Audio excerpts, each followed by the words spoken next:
everybody, it's Emily from Homeschooling, and today I'm going to talk about our second grade curriculum for this homeschool year.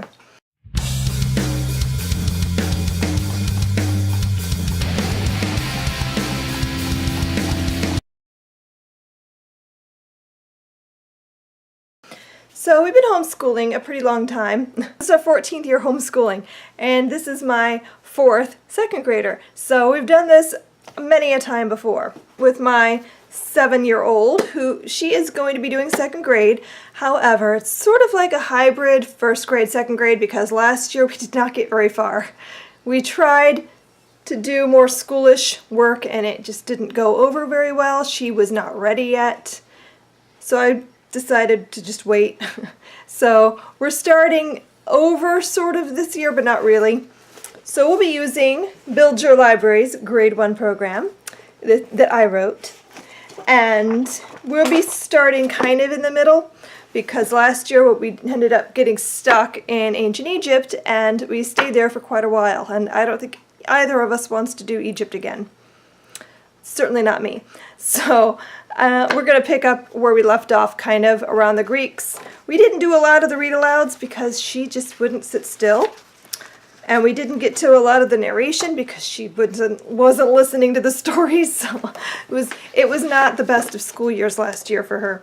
So I'm hoping this year runs much more smoothly. She has definitely matured a bit more, and her ability to sit still and listen to me talk and listen to stories and being able to recall what she heard, and so it's improving. We're getting better. So I think this year's going to go a lot better. So this is going to be kind of a first and second grade year. So we're going to start in the middle of grade 1, and we're just going to go from there, and we'll start grade 2 when she finishes, and we'll see how far we get. It's not a race. If we only get halfway through that too, that's fine. We'll see what happens. If we end up doing this for the whole year, it's not a big deal. And we're going to try and go back and read some of the books again too, because we started Tale of Despereaux, but that didn't go over well. She just wasn't ready to listen to longer chapter books yet, so we're going to try that again, because there's a few books in here that I really did not want to miss, like Tale of Despereaux and Poppy, and we're going to read, I can't reach, yeah. In our study of the Greeks, we're going to read Tales from the Odyssey by Mary Pope Osborne. I love these books. This is actually bind-ups. They were originally 6 books, I think, and they're now bound into these 2 volumes. These are a wonderful retelling of the Odyssey for children. It's just really well done, and I really like them. And I don't have a lot of my other books handy because they're still packed, and I haven't been able to get to them all yet. So I'm hoping, as you can see, my bookshelves are still not done. No. So that was supposed to get done before school started, but school's starting Monday, and they're not done. Maybe this weekend stuff's going to happen, I don't know. But I'd really like for this to be done so that we can get all the books out and I won't have to dig through boxes anymore when I need things. But so yeah, we're going to kind of jump in. And if you're not familiar with Build Your Library's curriculum, I'll just give you a quick peek here. This is the printed out version I printed out on my home printer. They do not come like this. You get a PDF file, and you can have it printed, but if you purchase it, you just get a download PDF file. And so each week has a grid to tell you what is happening. I don't know if you can see this. So each day tells you the basic, like, history, mythology, literature, science, art, and language arts. And then for each day of the week, it gives you the full assignment for what's happening. So we're going to jump into the middle. So yeah, this covers quite a lot of material, but we're not going to do the science in here because we did a lot of that last year, so we don't really need to do it again. And hopefully this year we can do some of the copy work and stuff. She's just starting to get more comfortable with writing, so I think we'll start incorporating that more now because she just wasn't ready yet last year. So grade 1 covers ancient history, and I got a couple books to supplement because I'm really into projects. Regina loves doing projects. My older kids were not really project people. They were fine just reading a book and coloring a map or whatever. That was enough for them. But Regina likes projects, so I picked up Explore Ancient Greece and Explore Ancient Rome. These are by Carmela Van Vliet, and these are just full of like ideas for projects and lots of information and vocabulary, and they just look really cute. We're going to try it out and see. This might make a nice supplement if your child is really into hands-on projects to grade 1. I don't know if they have anything other than those books. I think there was one on Egypt too, but we are not doing Egypt this year. But I think there might be a medieval one. I'm not sure. We just got those two to try. I'm also going to incorporate this book, The Adventures of Mali and Keela, which is a virtues book for children. I heard about this a few months ago, picked this copy up, and we didn't really do much with it yet because she was, yeah. But I think we're going to use this as our kind of morning time. We'll read a story from this once a week, or maybe we'll read the same story every day for a week. I don't know yet. We'll see how it goes. And I really like the layout. Each story ends with like a 2-page spread, if you can see that. And it talks about the different virtues mentioned in the story. So like you could read the story one day and talk about trust. Another day you could read it and go through the questions about respect.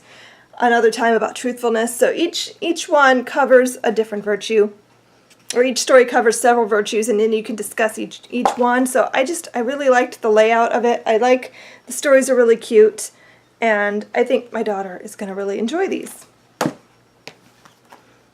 I also will be using the reading lesson. We're going to continue using this for reading in phonics, and I already discussed this program in another video, which I will link above for you guys. And along with that, we're going to be finishing up Explode the Code. I couldn't find the other 2 books. They are in a box somewhere. But I did dig out the first book because we have a few lessons left in here, I think. We didn't quite finish it. So we're going to wrap up Explode the Code 1, probably in the first couple weeks, and then move on. I really like these workbooks. They're very simple and easy to understand, and my kids just have all really enjoyed them. We're going to hopefully do the first 3 this year, and I don't know, we might get the next couple, but most of the time I think we've finished out with the first 3. I don't remember if we've ever used 4 through 6. And also I have Mathematical Reasoning Level A. This is a really sweet math book. I believe this is actually, I don't know what grade level this is. Yeah, this is actually the kindergarten book because my daughter has not really done any math. So we started this last year, only got about halfway. We're going to go ahead and finish this out and move on much more quickly because I think she's going to sit still longer now.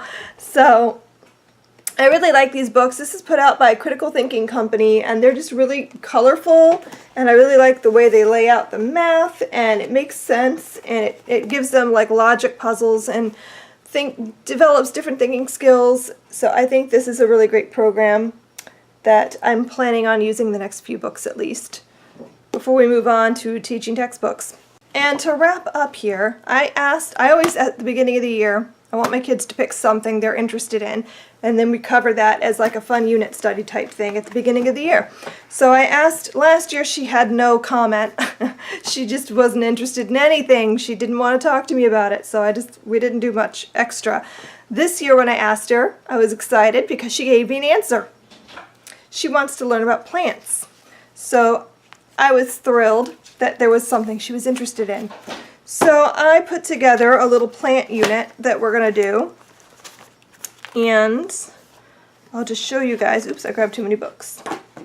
I'll just show you guys the books I grabbed for her. So first off, I recently heard about Mystery Science. Is that what it's called? Yeah, Mystery Science website. And they had a deal going where you could sign up and get a free subscription for the year to try it out. And I was excited because I've heard people mention Mystery Science quite a bit recently, and I had no idea what it was. So I went ahead and looked it up when I saw the free subscription. I signed up, we got the subscription, and we're going to play around with that a little bit. So they have a bunch of stuff on plants that we'll use, and I think it's like you watch a video and it comes with a lesson and stuff you can print out and do an experiment. So it looks really fun and cute. It was free. So we're going to go ahead and try that out. And then of course, me being me, I have a big old pile of books. about plants. Let's see, I have A Seed is Sleepy by Diana Hutz Ashton and Sylvia Long. Jan Brett's The Umbrella, because it's Jan Brett. Of course, I'm going to try to fit a book of hers into any unit I do, especially for young children, because they're gorgeous. I have Gregor Mendel, The Friar Who Grew Peace by Cheryl Bardot. This is about a man who is the first geneticist, actually. He's like the father of genetics, I believe, and he learned about that through his peas that he grew. Plant Secrets by Emily Goodman. From Seed to Plant by Gail Gibbons. Weed is a Flower.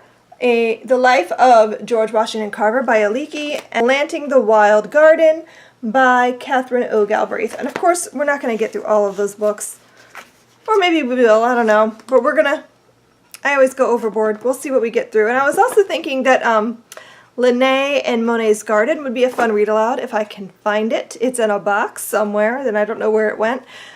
Because I just think that would be a nice tie-in with gardens and art, but I can't find it. So, assuming I find it before Monday, I'm going to probably throw that in my pile.